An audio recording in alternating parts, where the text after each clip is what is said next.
Yo, what's up mga idol? So, Rasil TV nagbabalik. So, yung mga ka-TV, mayroon po akong i-share sa inyo na video.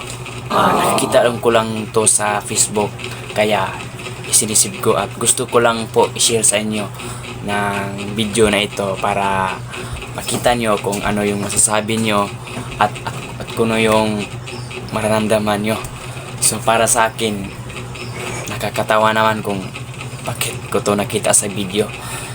So, yun mga ka-TV, kung gusto nyong video ko, paki-follow at paki-share ng ating video at paki-support sa ating YouTube channel mga ka-TV.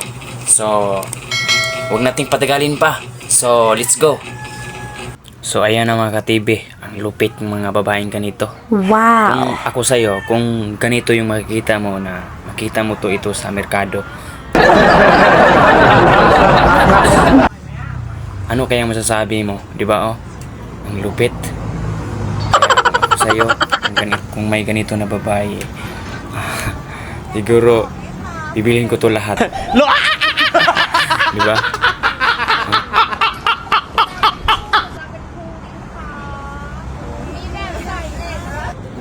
Kung sa Bisaya pa to mga idol, anong klaseng babae ito mga idol? Parang walang ama, parang walang ina, di ba? Sus, di puta.